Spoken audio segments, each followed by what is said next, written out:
Hello dear friends, स्वागत है आप सभी का हमारे YouTube channel R R tech math में। तो कल हमने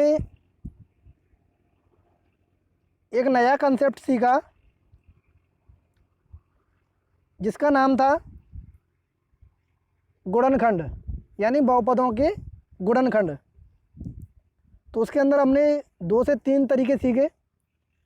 एक तो सिंपल तरीका, जी एक्स की सहायता से उसको 0 के बराबर रख के और वहाँ से एक्स की वैल्यू जो मिलती थी उसको पी एक्स में रखने पर अगर 0 प्राप्त होता है तो हम कह देते हैं कि जी एक्स जो है वो पी एक्स का एक गुणनखंड है।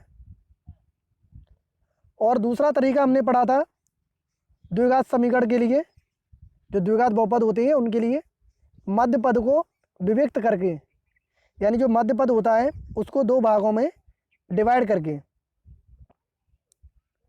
और तीसरा तरीका पढ़ा था गुणनखंड प्रमेय का प्रयोग करके।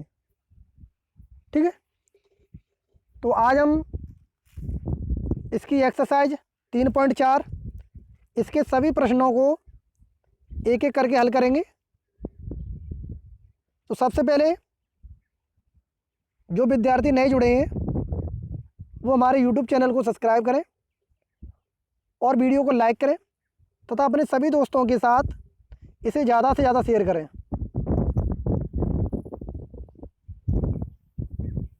तो चलिए स्टार्ट करते हैं। क्वेश्चन नंबर पहला, x-1 निम्न में किस किस बहुपद का एक गुणनखंड है। तो हमें गुणनखंड चेक करना है कि जो x-1 है वो किसका गुणनखंड है। तो सबसे पहले यही तरीका मैंने कल आपको पढ़ाया था कि ये हमें जो दिया है इसको हम 0 के बराबर रखते हैं और यहाँ से x की वैल्यू निकालते हैं। इस x की वैल्यू को px में रखेंगे और px में रखने पर अगर वो 0 आ जाता है px का मान, तो x-1 इसका क्या हो जाएगा, गुणनखंड हो जाएगा। ठीक है, तो एक एक करके चेक कर लेते हैं। तो हमने पहला क्वेश्चन ले लिया इसका। देखिए x-1 px का गुणनखंड होगा कब, जब p(1) बराबर 0 प्राप्त हो जाए। तो हमने पहले वाले मान में रखा px बराबर x की घात 4 माइनस 2x की घात 3 minus 3x² plus 2x plus 2 इसमें रखेंगे। तो इसमें रखने पर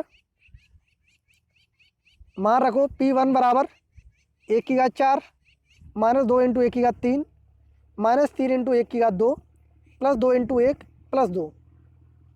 तो 1 की घात 4 करेंगे तो 1 आएगा, माइनस 2 माइनस 3 प्लस 2 प्लस 2। तो यहाँ से देखें प्लस 2 से माइनस के 2 कट गए। ठीक है, और 2 प्लस 1 3, उससे 3 कट गए, मतलब हमें क्या प्राप्त हो गया, 0।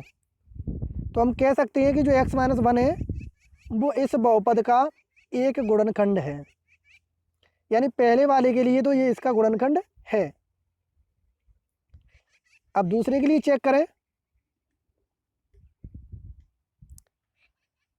इसमें भी हम x बराबर 1 वैल्यू रख दें तो p1 बराबर क्या हो जाएगा, 1 की घात 4 प्लस 1 की घात 3 प्लस 1 की घात 2 प्लस 1 प्लस 1। सॉल्व करेंगे तो हमें प्लस के 5 प्राप्त हो रहे हैं, यानी इसका मान 0 प्राप्त नहीं हो रहा है। तो हम कह सकते हैं कि x-1 है वो इस वाले बहुपद का गुणनखंड नहीं है। कोई दिक्कत है इसमें? कोई दिक्कत नहीं है। इसी तरीके से तीसरे क्वेश्चन में बात करें तो इसमें हम x बराबर 1 रख दें तो p1 बराबर हो जाएगा 1 की घात 4 प्लस 3 1 की घात 3 माइनस 3 इंटू 1 की घात 2 प्लस 1 माइनस 2। तो यहाँ से इसका स्क्वायर जब हटेगा तो हमें मिलेगा 1 प्लस 3 माइनस 3 प्लस 1 माइनस के 2, और घटाने के बाद हमें क्या प्राप्त होगा, 0, क्योंकि प्लस के 3 से माइनस के 3 कट गए और प्लस 1 ये माइनस 2 से कट जाएगा। तो ये इसका क्या होगा, एक गुणनखंड होगा। क्वेश्चन नंबर इसका 4, इसमें भी हम x बराबर 1 वैल्यू रखें तो क्या प्राप्त होगा, p1 बराबर 1 की घात 3 माइनस 1 की घात 2 माइनस ब्रैकेट में 2 plus under root 3 into 1 plus under root 3। Solve करेंगे तो 1 minus 1 minus 2 plus under root 3 plus under root 3, चिन्ह को अंदर ले जाएंगे, 1 से माइनस 1 कट गया और चिन्ह को अंदर ले जाएंगे तो माइनस के 2 माइनस अंडर रूट 3 और प्लस के अंडर रूट 3, तो प्लस से माइनस के अंडर रूट 3 कट जाएंगे, यहाँ से माइनस के 2 प्राप्त होगा। तो हम कह सकते हैं कि इस बहुपद के लिए x माइनस 1 इसका गुणनखंड नहीं है। ठीक है, तो इस तरीके से हमें चेक करनी है। नेक्स्ट क्वेश्चन की बात करें तो नेक्स्ट क्वेश्चन में कहा गया है कि गुणनखंड प्रमेय का प्रयोग करते हुए ज्ञात कीजिए कि क्या gx px का एक गुणनखंड है। यानी जो गुणनखंड प्रमेय है उसका हमें प्रयोग करना है और हमें चेक करनी है कि ये इनके गुणनखंड हैं या नहीं है। तो जो गुणनखंड प्रमेय थी पहली वाली, उसमें मैंने बताया था कि जो gx होता है इसको हम पहले 0 के बराबर रखते हैं और यहाँ से हम x की वैल्यू निकालते हैं। ठीक है, x का मान निकालते हैं और x का जो मान प्राप्त होता है उस x के मान को हम px में रख देते हैं और px में रखने पर अगर px का मान 0 प्राप्त हो जाता है तो हम कह देते हैं कि जो gx है वो px का एक गुणनखंड है। समझ में आ रहा है? तो यही हमने किया है। इसमें एक एक करके सभी क्वेश्चन को सॉल्व कर लेंगे। यह सिद्ध करने के लिए कि gx बराबर x प्लस 1 px का एक गुणनखंड है, हम यहाँ से gx की वैल्यू निकालेंगे। तो gx प्लस 1 बराबर 0 रखेंगे, प्लस 1 को उधर ले जाएंगे तो क्या हो जाएंगे माइनस के 1, यानी x बराबर माइनस के 1 हम किस में रखेंगे px में, और अगर उसका मान 0 आ जाएगा तो हम कह देंगे ये इसका गुणनखंड है। तो हमने क्या रख दिया p माइनस 1 बराबर 3 इंटू माइनस 1 की घात 3 माइनस माइनस 1 का square minus 3 into minus 1 plus 1। Solve करेंगे तो 3 इंटू माइनस 1 की घात 3 करेंगे तो माइनस की संख्या प्राप्त होगी, इसलिए क्या हो जाएगा 3 इंटू माइनस 1 माइनस माइनस 1 का स्क्वायर करेंगे तो प्लस के 1, लेकिन चिन्ह माइनस का है तो माइनस का 1 रहेगा। फिर माइनस 3 और ब्रैकेट में माइनस 1 है तो गुणा में चिन्ह क्या होंगे कट जाएंगे तो प्लस के हो जाएंगे, तो प्लस के 3 प्लस 1, तो यहाँ से इसका मान 0 प्राप्त हो रहा है। तो हम कह सकते हैं कि gx है वो px का क्या है गुणनखंड है। कोई दिक्कत है इसमें? इसी तरीके से इसका दूसरा सवाल है, gx बराबर दिया है x माइनस 1, तो x माइनस 1 को हम 0 के बराबर रखेंगे और यहाँ से x की वैल्यू हमें प्राप्त होगी 1। अब x बराबर 1 हम किस में रख देंगे px में, तो p1 प्राप्त होगा और इसका मान अगर 0 प्राप्त हो जाता है तो ये भी इसका गुणनखंड होगा। तो रख दो p1 बराबर 2 इंटू 1 की घात 4 माइनस 7 इंटू 1 की घात 3 माइनस 13 इंटू 1 की घात 2 प्लस 63 इंटू 1 माइनस के 45। सॉल्व करेंगे तो 2 माइनस 7 माइनस 13 प्लस 63 माइनस के 45, जोड़ के घटा के हमें प्राप्त होगा 65 माइनस 20 माइनस 45, मतलब 0 प्राप्त होगा। अतः हम कह सकते हैं कि ये भी इसका एक गुणनखंड होगा। क्या होगा गुणनखंड। इसी तरीके से इसका नेक्स्ट क्वेश्चन चेक करें, gx बराबर x प्लस 2 है तो x प्लस 2 को 0 के बराबर रखेंगे तो यहाँ से हमें x की वैल्यू माइनस के 2 प्राप्त होगी और x बराबर माइनस 2 के लिए हम चेक करेंगे तो p ऑफ माइनस 2 बराबर 3 इंटू माइनस 2 का whole cube plus 3 into minus 2 का whole square plus 3 into minus 2 plus 1। Solve करें इसे तो हमें प्राप्त होगा 3 इंटू माइनस के 8 प्लस 3 इंटू 4 माइनस 6 प्लस 1, यानी कि माइनस के 24 प्लस के 12 माइनस के 6 प्लस के 1। तो यहाँ से हमें इसकी वैल्यू माइनस के 17 प्राप्त होगी टोटल, यानी इसका मान 0 प्राप्त नहीं हुआ है। तो हम कह सकते हैं कि ये इसका एक गुणनखंड नहीं है। क्या नहीं है इसका गुणनखंड नहीं है।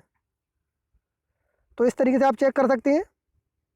तो इसका फोर्थ क्वेश्चन है, ये आपको खुद से सॉल्व करना है। बहुत ही सिंपल सवाल है और इन सिंपल तरीक़ों का हमें प्रयोग करना है जिससे हमें सभी सवालों को सॉल्व करना है। तो मैं समझता हूँ कि आपको कोई भी दिक्कत नहीं होगी, और अगर फिर भी कोई डाउट है किसी क्वेश्चन को लेकर तो आप पूछ सकते हैं। इसका नेक्स्ट क्वेश्चन है कि के का मान ज्ञात कीजिए जबकि x-5 जो है वो बहुपद का एक गुणनखंड है, और इसमें पहले से उसने कह दिया है कि उसका एक गुणनखंड है और हमें के की वैल्यू ज्ञात करनी है। तो जो x-5 है इसको हम 0 के बराबर रखेंगे और यहाँ से हम x की वैल्यू निकालेंगे। वो क्या प्राप्त होगी हमें? 5। और इस 5 को x बराबर 5 जो वैल्यू प्राप्त हुई है इसको हम इस बहुपद में रख देंगे। तो बहुपद में रखने पर हमें k का मान अपने आप प्राप्त हो जाएगा, क्योंकि इसमें जब आप x बराबर 5 रखेंगे तो इसका गुणनखंड जो होता है उसके लिए कंडीशन है कि जिस वैल्यू पर जो px है उसका मान हमें 0 प्राप्त होना चाहिए। ठीक है, तो x-5 px का एक गुणनखंड है, तो p5 बराबर क्या होना चाहिए? 0। तो हमने इस बहुपद में x की जगह पर 5 रख दिया, तो 5 की घात 3 माइनस 3 इंटू 5 की घात 2 प्लस 5 के इंटू 5 माइनस के 10 बराबर 0।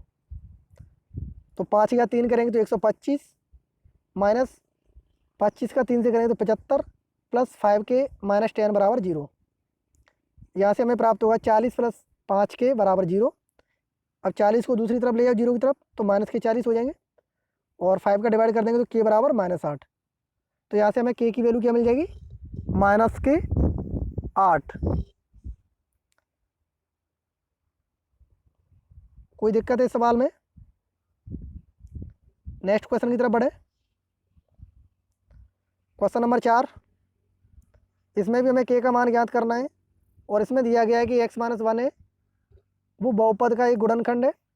तो यहाँ से हम x-1 बराबर 0 रखेंगे तो हमें x बराबर 1 प्राप्त हो जाएगा, और इस x बराबर 1 की वैल्यू हम px में रख देंगे तो उसका मान 0 प्राप्त होगा। तो वहाँ से हम k का मान ज्ञात कर सकते हैं। यदि x-1 px का एक गुणनखंड है तो p1 बराबर क्या होना चाहिए? 0। यही तो हमारी गुणनखंड की कंडीशन है। तो यहाँ पर हमने x बराबर 1 रख दिया, तो ये हो जाएगा आपका 2 इंटू 1 का स्क्वायर प्लस के इंटू 1 प्लस अंडर के 2। सॉल्व करेंगे तो 2 इंटू 1 प्लस के प्लस अंडर 2। तो यहाँ से हमें प्राप्त होगा के प्लस 2 प्लस अंडर 2, यानी के बराबर माइनस के ब्रैकेट में 2 प्लस अंडर 2। ये हमारी के की वैल्यू मिल जाएगी हमें।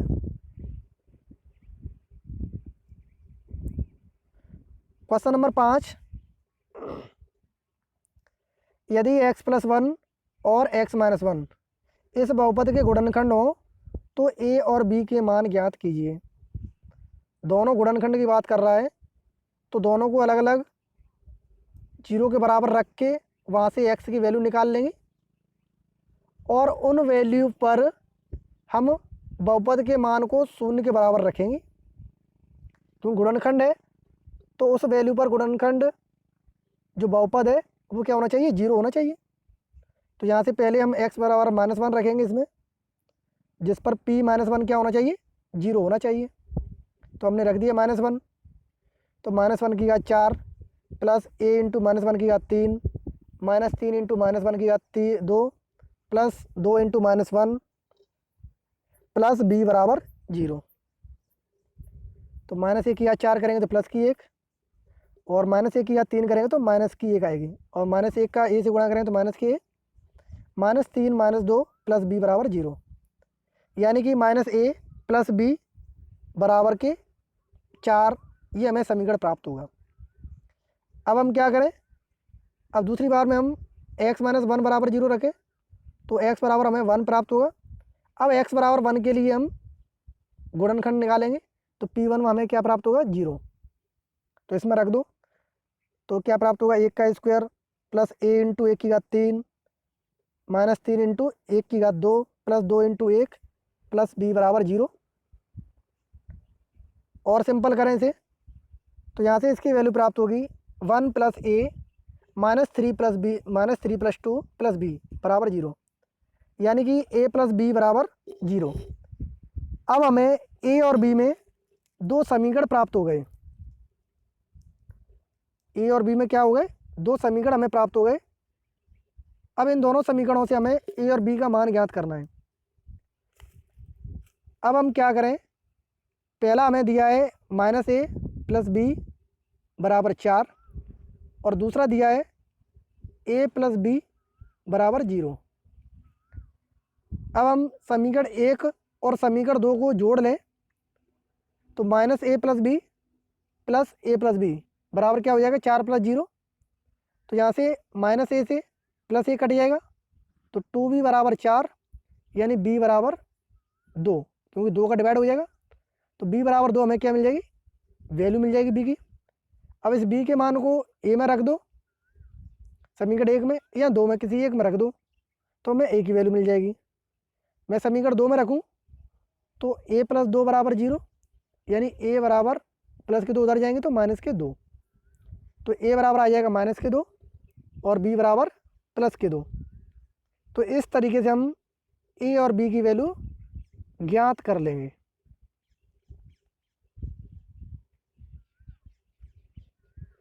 नेक्स्ट क्वेश्चन है गुणनखंड कीजिए। तो इसमें हमें गुणनखंड करनी है।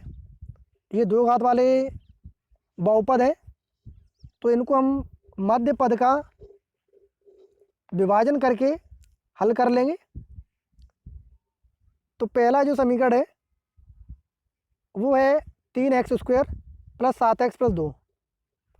तो मैंने बताया था कि जो अचर पद होता है उसका गुणा हम x² के गुणांक से करते हैं। तो हमने 2 का गुणा 3 से कर दिया तो 6 प्राप्त हो गया। अब इस 6 के इस तरीके से गुणनखंड करते हैं कि जोड़ने या घटाने पर क्या आना चाहिए? बीच का भाग आना चाहिए 7x और गुणा करने पर 6 बैठना चाहिए। तो इसके क्या क्या गुणनखंड हो सकते हैं?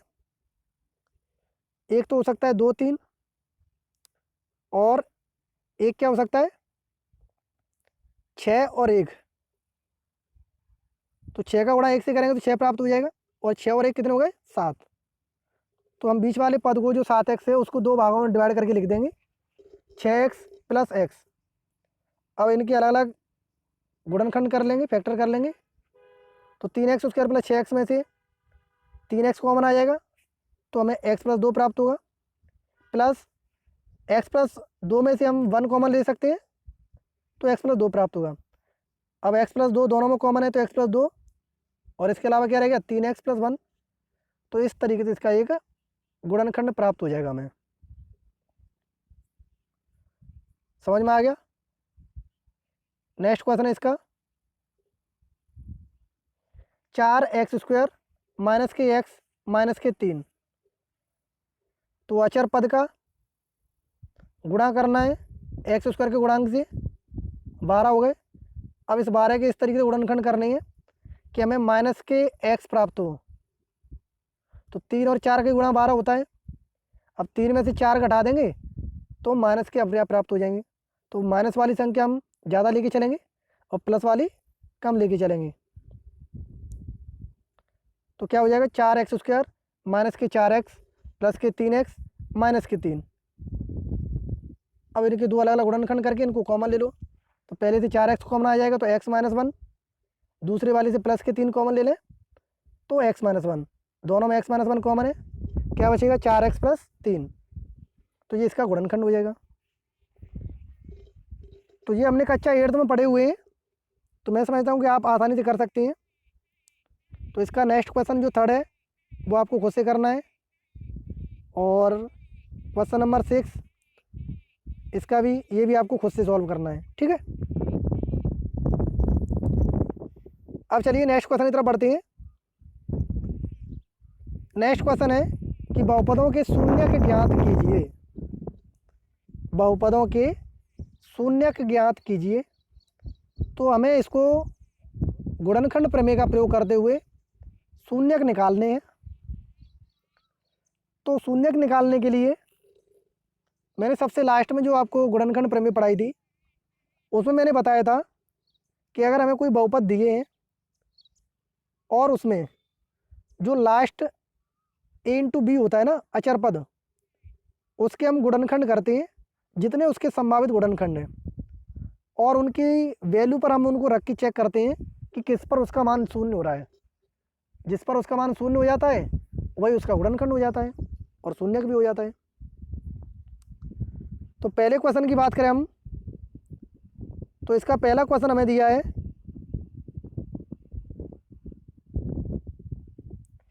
पी एक्स बराबर एक्स की घात 3 plus 6x² plus 11x plus 6। तो यहाँ पर अचर पद क्या है 6, यही होता है हमारा a इंटू बी। इसके गुणनखंड क्या क्या संभावित है, देखो प्लस माइनस के दोनों 1 आ सकते हैं, प्लस माइनस के 2, प्लस माइनस के 3 और प्लस माइनस के 6। अब इस तरीके से हमें 8 संख्याएं प्राप्त हो सकती हैं इसके गुणनखंड में। अब उन 8 संख्याओं पर हम रख के चेक करेंगे कि किस पर इसका मान 0 आ रहा है। जिस पर इसका मान 0 आ जाएगा वही इसके क्या हो जाएंगे, गुणनखंड हो जाएंगे और शून्यक भी होंगे। तो हमने 1 पर चेक किया तो 1 पर इसकी वैल्यू 24 प्राप्त हो रही है, तो ये इसका गुणनखंड नहीं है। -1 पर चेक किया तो -1 पर इसकी वैल्यू 0 प्राप्त हो रही है, तो ये इसका क्या हो गया, शून्यक हो गया। इसी तरीके से -2 पर चेक करें तो उस पर भी इसकी वैल्यू 0 हो जाएगी, तो ये भी क्या हो जाएगा, इसका शून्यक हो जाएगा। -3 पर चेक करें तो उस पर भी ये 0 हो रहा है, तो ये क्या हो जाएगा, इसका शून्यक हो जाएगा। यानी कि जिस जिस वैल्यू पर इसका मान शून्य प्राप्त हो रहा है वो उसका शून्यक कहलाएगा, और जिस पर शून्य प्राप्त नहीं होगा वो शून्यक नहीं होगा। समझ में आ गया। नेक्स्ट क्वेश्चन की बात करें तो उसमें भी हमें अचर पद क्या है, 2 दिया है, माइनस के 2 हैं, तो इसके संभावित गुणनखंड क्या है, +-1 और +-2। यानी 2 के फैक्टर क्या हो सकते हैं, 2 इंटू 1, तो प्लस के 2 और माइनस के 2 कोई से भी हो सकते हैं। इसी तरीके से प्लस के 1 माइनस के 1, तो ये 4 संभावित परिणाम है। तो इन पर प्रत्येक पर चेक करेंगे। तो हमने +1 पर चेक किया तो 1 की घात 3 प्लस 2 1 की घात 2 -1 माइनस के 2 बराबर 1 + 2 -1 -2, तो 0 प्राप्त हो रहा है, तो ये इसका गुणनखंड है। इसी तरीके से -1 पे चेक करें तो -1 पर भी क्या हो रहा है, इसका मान 0 प्राप्त हो रहा है, तो ये भी इसका शून्यक होगा। -2 की बात करें तो उस पर भी इसका मान 0 हो रहा है, तो ये भी इसका शून्यक होगा। तो इस तरीके से जो अचर पद होते हैं उसके जितने संभावित गुणनखंड होते हैं उन सभी पर हम चेक करते हैं, और जिस पर इसका मान 0 प्राप्त हो जाता है वही इसके क्या हो जाते हैं, शून्यक हो जाते हैं। तो अब यह इन सवालों को आप सॉल्व कर सकते हैं, और अगर फिर भी आपको कोई दिक्कत है किसी सवाल को लेकर तो आप कमेंट बॉक्स में पूछ सकते हैं, ठीक है। ये सारे सवाल बहुत ही सिंपल है, तो आप इसे सॉल्व करें, और अगर फिर भी कोई दिक्कत आए तो आप कमेंट बॉक्स में पूछ सकते हैं सभी सवालों को। तो मैं इसके सारे सवालों को नेक्स्ट लेक्चर में कवर करा दूंगा। अभी आपको ये खुद से सारे सवाल सॉल्व करने हैं, जितने भी क्वेश्चन इसके रह गए हैं वो आप लोगों को सॉल्व करने हैं, ठीक है, जिससे आप लोगों का जो डेवलप है वो अच्छे तरीके से हो सके। तो ये आपके एक्सरसाइज के सारे क्वेश्चन थे, तो मैं समझता हूँ कि आपको इन सवालों को लेकर किसी तरह का कोई डाउट नहीं होगा, और अगर फिर भी कोई प्रॉब्लम आ रही है किसी सवाल को लेकर तो आप हमें व्हाट्सएप पे पूछ सकते हैं। मेरा व्हाट्सएप नंबर आपको वीडियो के लास्ट में मिल जाएगा, और अगर आप डिस्क्रिप्शन में भी चेक करेंगे तो वहाँ पर भी आपको व्हाट्सएप नंबर मेरा दिख जाएगा, ठीक है। तो आज के लिए इतना ही। तो अगर आप लोगों को ये वीडियो अच्छी लगी हो तो वीडियो को लाइक करें, और इसको अपने सभी दोस्तों के साथ ज़्यादा से ज़्यादा शेयर करें। तो जय हिंद दोस्तों।